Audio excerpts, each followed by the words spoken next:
아멘.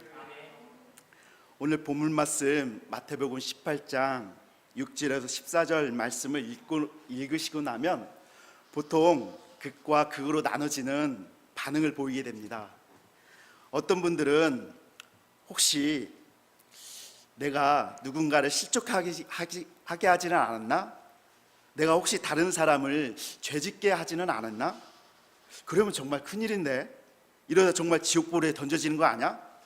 하며 불안해하기도 하고, 그때 그랬으면 안 됐는데 하며 반성하며 자아 성찰을 하시는 분들도 있습니다. 또 어떤 분들은 사람이 함께 어울려 살다 보면 사실 싫은 소리도 할 수도 있는 거고 말실수도 할 수도 있는 것인데, 악의가 없이 한 말임에도 불구하고 지나치게 예민해서 그 말로 인해 상처를 받는 사람이 생겼다고 해서 차라리 혀를 잘리라고 한다면 도대체 교회에 와서 누가 누구와 함께 말을 섞을 수 있겠습니까? 입에 자갈만 물고 있으라는 말입니까? 라고 생각하시는 분들도 계십니다. 이렇게 우리를 오해하게 만드는 원인이 무엇일까요? 오늘 본문 말씀을 좀 더 깊게, 좀 더 자세하게 살펴보므로 이 말씀을 통해 주시는 예수님의 참 뜻이 무엇인지 발견해서 하나님의 풍성한 은혜가 우리 심령 가운데 샘솟고 또 넘쳐나길 소망합니다. 성령님께서 지금 이 시간 역사하셔서 오늘 본문 말씀이 잘 이해되어지고 영혼 속에 새겨지는 시간이 되어지길 우리 주 예수 그리스도의 이름으로 기원합니다. 오늘 여러분이 읽으신 이 본문 말씀은 실족 당한 사람의 입장을 두고 하시는 말씀이 아니라 실족 당하게 만든 그 사람을 두고 한 말씀입니다. 즉 예수님을 믿는 어린아이 된 성도를 두고 하신 말씀이 아니라 예수님을 믿는 어린아이 된 성도를 실족해 하는 그 사람을 두고 하시는 말씀입니다. 그러면 예수님을 믿는 이 어린아이 같은 성도가 정말 얼마나 귀하길래 예수님께서는 이들이 실족을 당하는 아픔을 절대 간과하지 않으시고 실족해 만든 그 사람을 두고 차라리 연자맷돌 형벌이라 영원한 불이라 지옥불 심판이라 면치 못할 것이라고 말씀하시는 것일까요?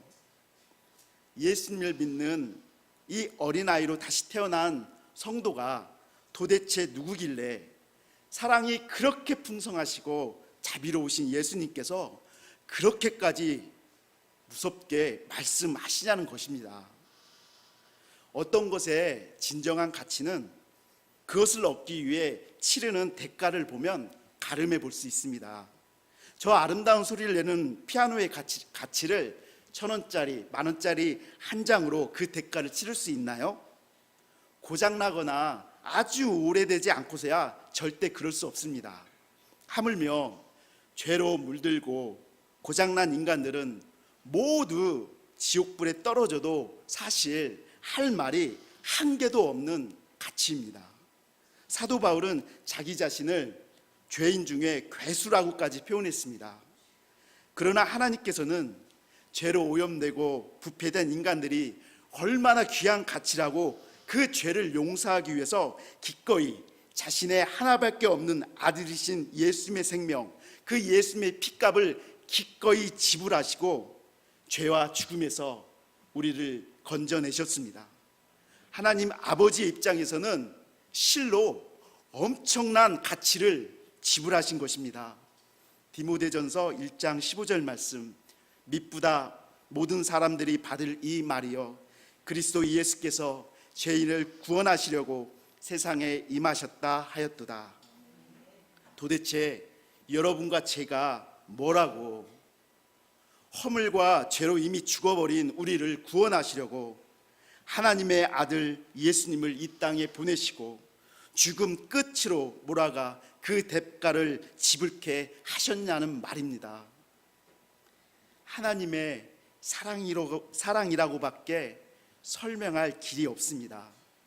로마서 8장 35, 38, 39절 말씀, 누가 우리를 그리스도의 사랑에서 끊으리요? 환난이나 공고나 박해나 기근이나 적신이나 위험이나 칼이랴. 내가 확신하노니 사망이나 생명이나 천사들이나 권세자들이나 현재일이나 장래일이나 능력이나 높음이나 깊음이나 다른 어떤 피조물이라도 우리를 우리 주 그리스도 예수 안에 있는 하나님의 사랑에서 끊을 수 없으리라. 이 귀한 예수님의 복음을 아직 받아들이지 않으신 분이 있다면 믿음으로 받아들이십시오. 하나님께서 그 믿는 자에게 성령님을 값없이 선물로 부어주십니다. 예수님과 연합된 자로 만들어주십니다. 그리고 하나님의 사랑으로 그 인생을 꽉 붙드시고 하나님 나라에 이르기까지 주권적으로 주도적으로 이끌어 가시는 축복을 받게 됩니다. 어린 아이된 여러분과 제가 이런 하나님의 사랑을 받는 존재입니다. 새로운 피조물입니다. 하나님께서는 이제 여러분과 저에게 어떤 분이 되셨습니까? 시편 17편 8절 말씀, 나를 눈동자같이 지키시고 주의 날개 그늘 아래에 감추사. 눈동자같이 지키시고 주의 날개 아래 감추어 보호하시는 분이 바로 여러분과 저의 하나님이십니다. 하나님께서는 이렇게 하나님의 자녀들의 참된 보호자가 되십니다. 반석이 되어주십니다. 요새가 되어주십니다. 위험이나 유혹에서 건지시는 분이십니다. 피할 바위가 되어주십니다. 방패가 되어주십니다. 산성이 되어주십니다. 그러기에 하나님께서는 절대로 하나님의 백성들로부터 하나님의 자녀들로부터 먼저 돌아서는 분이 아니십니다. 하나님의 아들이라는 대가를 지불하고 건져냈는데 어떻게 이 자녀들을 포기할 수 있겠습니까? 오히려 하나님께서는 여러분과 저를 눈동자같이 지켜주시고 돌봐주시고 그분의 날개 아래로 품으셔서 안심케 하시는 분이십니다. 이런 예화가 있습니다. 아주 낡고 보잘것없는 바이올린 하나가 경매에 붙여졌습니다. 사람들은 그런 상품을 누가 사겠냐며 킥킥거리며 비웃기 시작했습니다. 그러다 어느 한 사람이 아이들 과자값도 안 되는 가격인 1실링을 부르자 일제히 폭소를 터뜨렸습니다. 그리고 그 낡은 바이올린을 1실링에 주라고 소리치기까지 했습니다. 경매인은 잠시 방 안의 분위기를 가라앉힌 뒤 혹시나 하는 생각으로 말했습니다. 여러분 가운데 누가 이 바이올린으로 한번 연주해 보시지 않겠습니까? 잠시 방 안에 침묵이 흐른 뒤 그때 한 노인이 단 위로 올라갔습니다. 노인은 경매인의 손에서 그 낡은 바이올린을 건너받은 뒤 그것을 턱에 개고 몇 번 활을 시험해 조율을 하고 나서 연주하기 시작했습니다. 바이올린 소리는 너무나 아름다웠습니다. 그 낡은 악기로부터 가늘고 절묘한 선율이 그 방 안에 가득 흘러넘쳤습니다. 순간 방 안에 있는 사람들은 낡고 보잘것없는 그 바이올린 소리에 매혹되고 말았습니다. 아름다운 소리가 끝났을 때 경매장 안은 감동의 박수갈채로 진동하였습니다. 감동에 젖은 사람들은 소매 끝으로 눈가를 훔치기도 했습니다. 노인은 정중히 인사를 하고 다시 제자리로 돌아갔습니다. 다시 경매인은 바이올린을 들고 갑을 묻기 시작했습니다. 그러자 여기저기서 갑을 부리기 시작했습니다. 5파운드요, 10파운드요, 15파운드요. 가격이 계속 올라갔습니다. 그 가치가 올라갔습니다. 결국 그 낡고 초라한 바이올린은 100파운드라는 가장 비싼 가격에 낙찰됐습니다. 여러분, 어찌된 일입니까? 그것은 이전과 똑같은 낡고 허름하고 초라한 바이올린이었는데 연주자에 따라서 순식간에 이 바이올린의 가치가 바뀌게 되었습니다. 맞습니다. 인생은 누구의 손에 붙들려 있느냐의 싸움입니다. 보잘것없고 낡고 초라한 이 바이올린 같은 우리는 누구의 손에 붙들려 있어야 합니까? 네, 맞습니다. 우리를 눈동자같이 지키시고 반석이시고 피할 바위시고 자기의 아들을 아낌없이 내어주시기까지 사랑하시는 하나님 아버지의 손입니다. 우리의 인생을 하나님께서 그렇게 붙드시고 연주하기 시작하시면 하나님 보시기에 여러분과 저의 인생은 가치 있는 인생, 열매 맺는 인생으로 변화될 것입니다. 그런데 여러분, 예수님을 믿는 이 작은 자를 실족해 하는 그 일이 도대체 무슨 일이길래 그리 무서운 영원한 불, 지옥불 같은 심판을 피할 수 없게 되는 것일까요? 보통 사람들이 생각하는 것처럼 시험 들게 하는 것이나 말다툼하는 것이나 상처 주는 것이나 믿음을 잃게 하는 것이나 그런 일 때문에 지옥불 심판을 받을까요? 우리는 세상에서 범죄를 저지르게 되면 그 죄질과 책임에 상응하는 형벌을 받습니다. 그래서 거꾸로 형벌을 살펴보면 그 범죄가 얼마나 나쁜 것인지 가벼운 것인지 추측할 수 있습니다. 제가 예를 들어 한번 말씀해 볼게요. 철수가 어제 무기징역 받았대. 왜? 무슨 짓을 했는데? 편의점에서 아이스크림을 훔쳐 먹었나 봐. 여러분 어떤 생각이 드시나요? 아이스크림을 하나 훔쳐 먹었다고 무기징역이라니 기가 막히지 않으시나요? 자, 다시 다른 예를 한번 또 들어보겠습니다. 철수가 어제 사형 선고 받았대. 왜? 무슨 끔찍한 일을 했길래? 어제 교회에서 땡땡 집사하고 말다툼을 심하게 했나 봐. 그래서 땡땡 집사가 시험 들었다네. 여러분 어떤 생각이 드시나요? 그 죄질과 책임에 상하는 형벌이 마땅하게 내려졌다고 판단하시나요? 아닙니다. 그런데 예수님께서는 연자 맷돌을 매달아 바다에 던지는 형벌, 영원한 불, 곧 지옥불에 던지는 형벌에 대한 범죄로 예수님을 믿는 이 작은 자를 실족해 하는 일과 상응하게 똑같이 보셨습니다. 그 뜻은 무엇입니까? 예수님을 믿는 이 작은 자를 실족해 하는 그 일이 우리가 생각하게 하는 시험 들게 하거나 말다툼에서 상처 주거나 하는 넘어지게 하는 그런 정도가 아니란 뜻입니다. 그럼 도대체 예수님을 믿는 이 어린 아이된 신자를 실족해 하는 일이 도대체 무엇이길래 실족해 한 그 가해자는 그 죄질과 책임에 상응하는 그런 무서운 심판을 피할 수 없게 될까요? 그 힌트가 마태복음 18장 6절 말씀에 담겨 있습니다. 6절 말씀을 우리 다시 한번 읽어보시겠습니다. 누구든지 나를 믿는 이 작은 자 중 하나를 실족하게 하면 차라리 연자 맷돌이 그 목에 달려서 깊은 바다에 빠뜨려지는 것이 나으니라. 아멘. 방금 읽으신 본문 말씀 가운데 우리로 하여금 오해케 만든 그 말씀, 그 중심에 있는 단어가 무엇이냐면요, 바로 실족하게 하다라는 단어입니다. 이 단어가 우리로 하여금 오늘 본문 말씀을 오해케 하는 말씀이기도 하지만 사실 오늘 본문 말씀의 메시지를 주도적으로 이끌어가는 견인차 역할을 하는 아주 중요한 단어입니다. 오늘 설교 제목인 깨어 있으라라는 것은 바로 이 실족해 하는 것들로부터 깨어 있으라라는 뜻입니다. 그러기에 이 실족하게 하다에 해당하는 단어의 본뜻을 아주 자세하게 살펴봐야 합니다.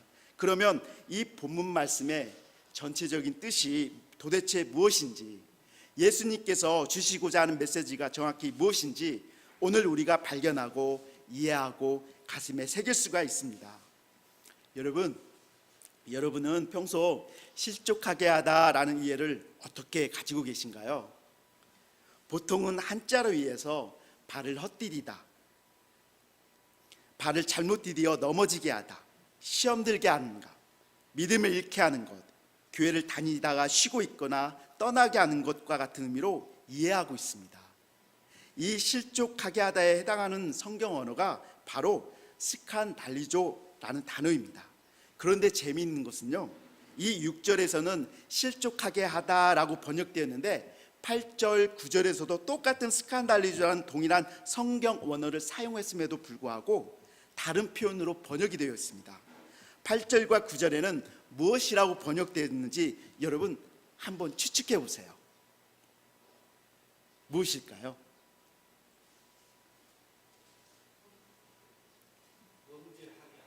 맞습니다. 범죄하게 하다라고 번역되어 있습니다. 그래서 영어 성경을 보면 정확히 더 잘 나와 있습니다. 스칸달레조의 뜻을 좀 더 깊게 들여다보면 넘어지게 하는 원인이 되다, 죄를 짓게 하는 원인이 되다 외에도 덫을 놓다, 걸림돌을 놓다라는 뜻도 가지고 있습니다. 어떤 사람이 다른 사람을 실수가 아닌 고의적으로, 의도적으로 넘어뜨리기 위해서 그 사람 앞에 덫을 놓는 적극적인 행동을 할 때 사용하는 단어가 이 스칸달리조입니다. 그렇게 해서 결국은 그 사람으로 하여금 죄를 짓게 만들도록 유도하는 아주 나쁜 행동을 행할 때 쓰이는 표현입니다. 그런데 좀 스칸달리조, 실족하게 하다라는 것을 이해하시는데 좀 막연하시죠? 이 실족하게 하다는 단어를 정확하게 이해하도록 도움을 주는 예가 구약에 자주 등장합니다. 그래서 구약의 한 사건을 이해하시고 오늘 본문 말씀으로 돌아와서 다시 이 말씀을 읽어보시면 실족하게 하다는 뜻이 이런 뜻이었구나, 이런 경우에 실족을 당하는구나 하시며 확실히 이해할 수 있게 될 것입니다. 실족하게 하다라는 단어를 이해할 수 있는 구약의 한 사건은 이스라엘이 출애굽할 때 등장하는데요, 여러분이 잘 아시는 주술사 발람의 이야기입니다. 이 발람 이야기는 구약에서 민수기뿐만 아니라 신명기, 여호수아, 사사기, 니에미야, 미가에서 나옵니다. 신약에서도 베드로후서, 유다서, 요한계시록에서도 언급됩니다. 구약과 신약을 이렇게 오고 가며 자주 언급되는 것만큼 우리가 눈여겨보고 이 발람 사건을 잘 알아 교훈 삼아야 할 이야기인 것입니다. 성경에 선지자 발람으로 번역되어서 하나님의 선지자로 오해하고 계시는 경우가 있는데요, 이것은 선지자가 아닌 이방 잡신을 섬기는 주술사라고 번역되어야 맞습니다. 자, 그럼 이 주술사 발람의 얘기를 한번 들어보십시오. 이스라엘 민족이 출애굽하여 약속의 땅 가나안으로 가는 도중 이방 민족들을 하나하나 치면서 나아가는데요, 하나님께서 함께 하시는 전쟁이기 때문에 어떻게 됐겠습니까? 아멘. 연전연승을 하면서 앞으로 진격하면서 나아갔습니다. 그러던 중 거대 아모리인들을 물리치고 요단강 건너편 여리고 맞은편에 모압 평지에 진을 치게 됩니다. 이 때문에 그 당시 모압의 왕이었던 이 발락의 심기가 불편해졌습니다. 왜냐하면 그런 강력한 이스라엘이 자기 옆마당에 떡하니 돗자리를 깔았으니 혹시라도 이스라엘이 자기들에게 전쟁을 걸어온다면 그 전쟁에 승리할 자신이 없었기 때문입니다. 그래서 모압 왕 발락은 이스라엘이 두려워서 그 당시 그 일대에 아주 잘 나가는 주술사를 매수하여 이스라엘을 저주하려 했습니다. 그 잘 나가는 주술사가 바로 발람이었습니다. 이방 잡신을 섬기는 이 발람이 복을 비는 자는 복을 받고 저주하는 자는 저주를 받는다 할 정도로 그의 명성이 그 일대에 자자했습니다. 모압 왕 발락은 이 주술사 발람을 스카웃 해오기 위해서 자신의 신하들을 불러 많은 예물 보따리를 싸주며 수백 킬로미터 떨어진 메소포타미아의 한 고장에 이 발람을 부르러 보내게 됩니다. 이 주술사 발람은 모압 왕 발락이 보낸 그 많은 보화와 명예에 미혹되어져서 집을 나서게 됩니다.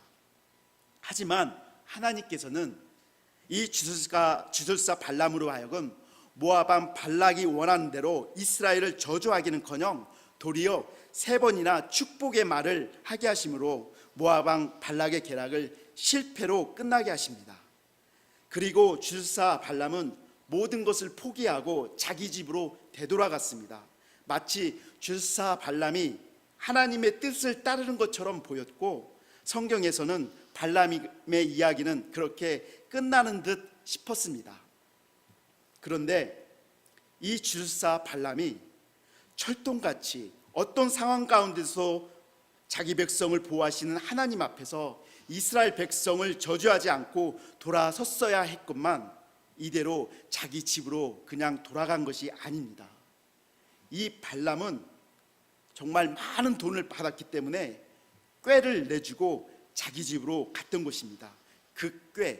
그 계략이 뭐냐면, 먼저 이스라엘 남자들로 하여금 미인계로 유혹하여 모압 여자들과 행음하게 만들고, 거기서 더 나아가 이 모압 여자들이 섬기는 바알부울이라는 우상을 섬기게 만들자라는 것이었습니다. 그러면 그들의 보호자 되시는 하나님이 보호해야 할 자기 백성을 도리어 직접 심판하게 될 것이라는 계략을 모압 왕 발락에게 가르쳐주고 떠났던 것입니다. 이 모압 왕 발락이 그 미끼를 이스라엘 남자들 앞에 딱 펼쳐 놓았을 때, 이 이스라엘 남자들은 웬 떡이냐며 덥석 물어버렸습니다. 이스라엘 이방 여자들과 즐겁게 행음했습니다. 그리고 즐겁게 섬겼습니다. 우상도 즐겁게 섬겼습니다. 그러자 하나님께서는 진노하시고 이스라엘 진중에는 연병이 돌기 시작했습니다. 물론 아론의 손자 비느하스의 유분으로 이 위기에서 벗어나긴 했지만, 이 일로 자그마치 이스라엘 사람들 가운데 2만 4천 명이나 되는 남자들이 연병에 걸려 죽고 말았습니다. 이 발람의 사건을 요한계시록 2장 14절에 이렇게 기록하고 있습니다. 우리 함께 찾으셔서 요한계시록 2장 14절 한번 읽어보시겠습니다. 마태복음 18장에 주보를 껴놓으시고 요한계시록 2장 14절 말씀을 찾아서 우리 함께 읽어보시겠습니다. 요한계시록 2장 14절 말씀입니다. 그러나 내게 두어 가지 책망할 것이 있나니 거기 너에게 발람의 교훈을 지키는 자들이 있도다. 발람이 발락을 가르쳐 이스라엘 자손 앞에 걸림돌을 놓아 우상의 제물을 먹게 하고 또 행음하게 하였느니라. 아멘. 이 말씀은 요한계시록에 등장하는 소아시아의 7교회 중에서 하나였던 버가모 교회를 책망하시는 예수님의 말씀입니다. 여기 발람이 발락을 가르쳐 이스라엘 자손 앞에 무엇을 놓았다고 하죠? 네, 맞습니다. 걸림돌을 놓았다고 말씀하시는데요, 이 걸림돌에 해당하는 성경 언어가 스칸달론인데, 바로 실족하게 하다라는 성경 언어, 그 스칸달리조의 명사형입니다. 스칸달리조의 명사형이니까 동사적 의미를 이 걸림돌이라고 번역된 명사 안에 동일하게 가지고 있는 것입니다. 우상 숭배로 말미암아 하나님께로부터 직접 심판을 받도록 만드는 것입니다. 하나님과의 관계를 파괴하고 분리시키기 위해서 의도적으로 고의적으로 하나님의 백성 앞에 덫을 놓는 것을 의미합니다. 여러분, 발람이 주는 영적인 가르침이 무엇인지 알아야 합니다. 평생 알고 신앙생활 해가야만 우리가 깨어 있게 됩니다. 로마서 8장 35, 38, 39절 말씀, 누가 우리를 그리스도의 사랑에서 끊으리요? 환난이나 공고나 박해나 기근이나 적신이나 위험이나 칼이라. 내가 확신하노니 사망이나 생명이나 천사들이나 권세자들이나 현재일이나 장래일이나 높음이나 깊음이나 다른 어떤 피조물이라도 우리를 우리 주 예수 안에 있는 하나님의 사랑에서 끊을 수 없으리라. 하나님의 사랑으로부터 우리를 떼어놓을 수 있는 것은, 분리시켜 놓을 수 있는 것은 전혀 없습니다. 이렇게 외부적으로는, 밖에서부터는 하나님으로부터 우리를 도저히 떼어놓을 수 없으니까 그 다음 스텝으로 차라리 하나님의 백성 그들 내부에서부터 스스로 타락시켜 하나님으로부터 돌아서게 만들고 스스로 우상숭배라는 죄를 짓게 함으로 말미암아 그들의 보호자 되시는 하나님이 직접 자기의 백성을 심판할 수밖에 없게 만들어서 결국 하나님의 백성을 망하게 만들자는 것입니다. 하나님은 공의의 하나님이시니까 그것을 역이용하자는 발상입니다. 그래서 최종 목적은 하나님과 하나님의 백성과의 그 관계, 그것을 이간시키고 분리시키고 파괴시키자는 것입니다. 이것이 걸림돌, 실족해 하다는 것의 의미입니다. 결국 마태복음 18장 6절 말씀, 누구든지 나를 믿는 이 작은 자 하나를 실족하게 하면 에서 실족하게 하다, 그 성경 언어 스칸달리죠. 겉으로는 실족하게 하다라고 표현하고 있지만 이 단어가 가진 내적인 의미는, 함축적인 의미는 예수님을 믿는 어린아이 된 성도를 미혹해서 그들로 하여금 스스로 예수님을 밀쳐내고 예수님 자리에 자기 우상을 세우는 것입니다. 그 우상이 눈에 보이는 우상이 아니라 예수님을 부인하고 예수님을 인정하지 않는 이 세상의 가치관이나 하나님의 말씀을 악용하는 거짓 가르침이라는 우상으로 세우는 것입니다. 죄로 오염되고 부패된 자신을 위해 그 죄값을 치르신 예수님을 배은망덕하게 스스로 부인하고 배교하고 돌아서게 만들어 하나님의 심판의 자리로 몰아세워서 어린 아이 된 성도로 하여금 영적으로 망하게 만드는 나쁜 행동이, 그것을 뜻하는 것이 실족하게 하다라는 말입니다. 그럼 이제 다시 마태복음 18장으로 돌아가 8절 9절 말씀을 다시 한번 읽어보시겠습니다. 마태복음 18장 8절 9절 말씀입니다. 만일 내 손이나 내 발이 너를 범죄하게 하거든 찍어내 버리라. 장애인이나 다리 저는 자로 영생에 들어가는 것이 두 손과 두 발을 가지고 영원한 불에 던지는 것보다 나으니라. 만일 내 눈이 너를 범죄하게 하거든 빼어내 버리라.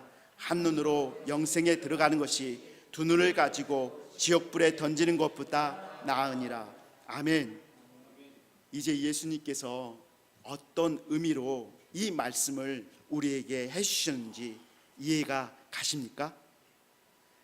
예수님께서는 예수님을 믿는 어린 아이 된 성도들에게 예수님과의 연합을 부인하게 하고 깨뜨리는 그 모든 악한 행위나 거짓 가르침을 이토록 미워하라고, 주의하라고, 조심하라고, 경계하라고, 깨어 있으라고 부탁하시는 말씀이기도 합니다.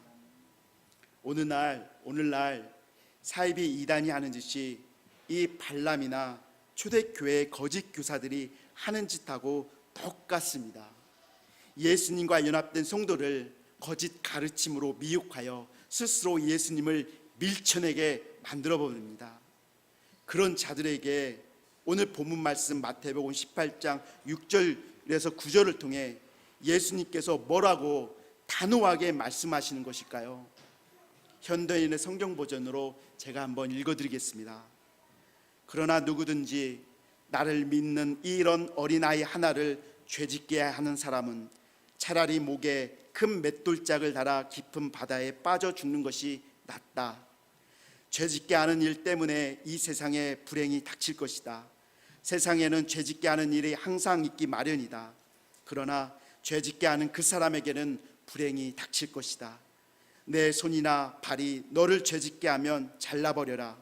두 손이나 두 발을 가지고 영원히 불타는 지옥에 들어가는 것보다 절뚝발이나 불구자로 영원한 생명을 누리는 이 하늘나라에 들어가는 것이 더 낫다. 너의 눈이 너를 죄짓게 하면 빼어버려라. 두 눈을 가지고 불타는 지옥에 들어가는 것보다 왼눈으로 하나님 나라에 들어가는 것이 더 낫다. 아멘. 그러기에 우리도 깨어 있어야만 합니다. 우리가 넘어지면 눈에 넣어도 아프지 않을 우리의 자녀들, 우리의 다음 세들도 절대 안전하다고 약속할 수 없습니다. 오직 하나님 마음속에서는 포도나무와 가지로 온전히 연합된 여러분과 저뿐입니다. 예수님을 믿는 그 어린 아이임에도 불구하고 그런 사이비 이단의 가르침에 빠지거나 길 잃은 양에 대해서 참 목자 되시는 예수님의 애타는 마음이 이 말씀 안에 담겨 있습니다.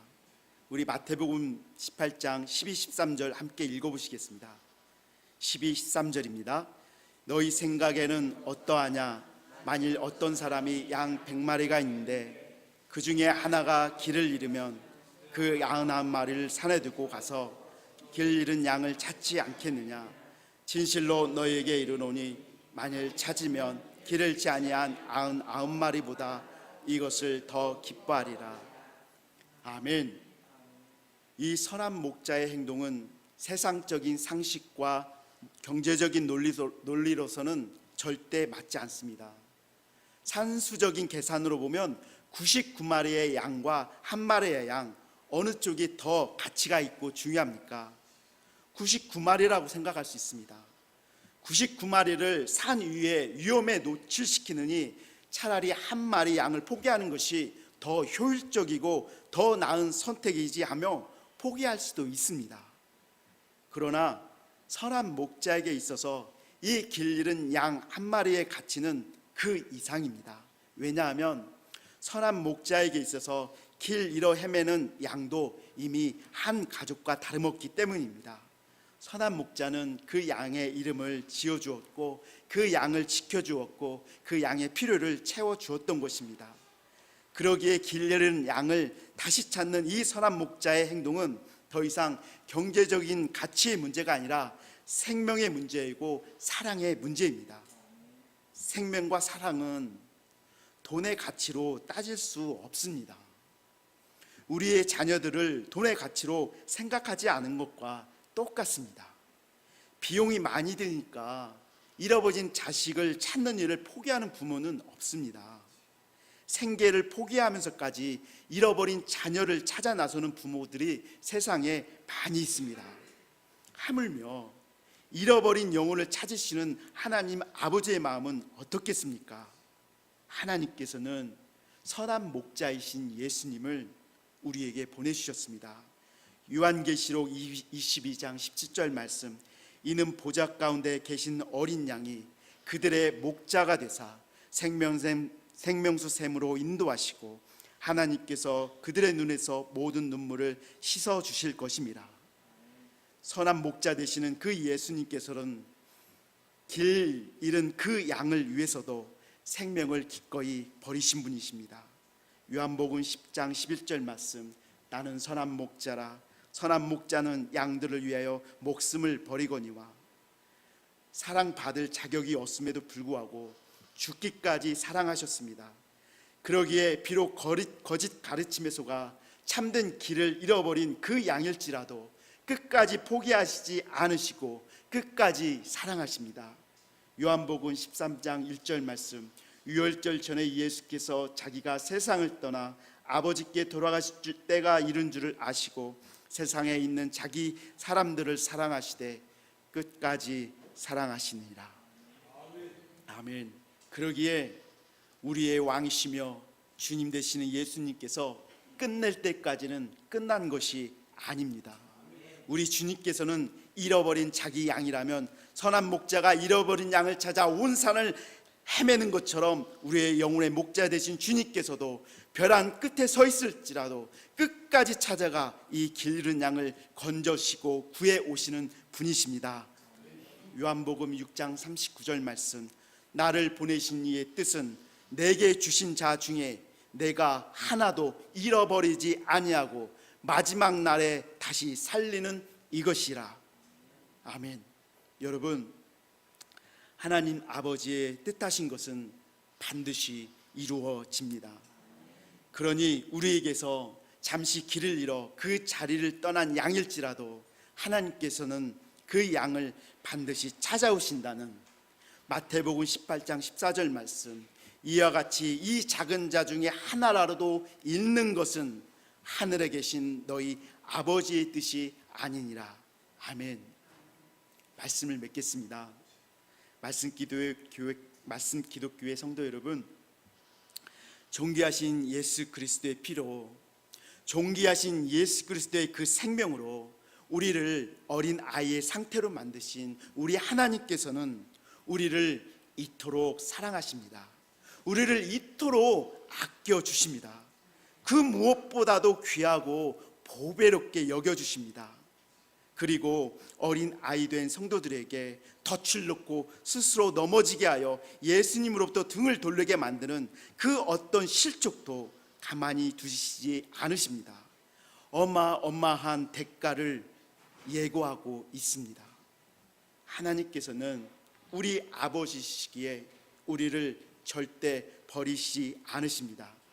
도리어 스스로 덫에 걸려 길을 잃고 하나님을 잊고 등 돌린 양 한 마리일지라도 그 양을 반드시 찾아 하나도 잃지 않으시겠다고 하시는 분이 우리 아버지 하나님이십니다.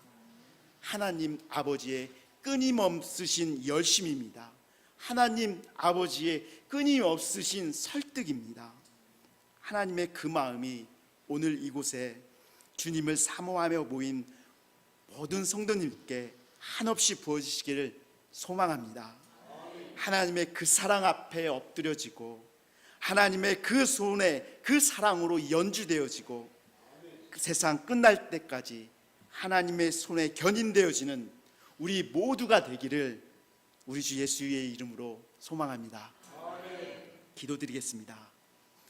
하나님 아버지, 우리 모두가 예수 그리스도의 성품을 닮아가고 진리의 말씀을 수호하며 기도하기를 기뻐하는 하나님 백성 되게 하여 주시옵소서.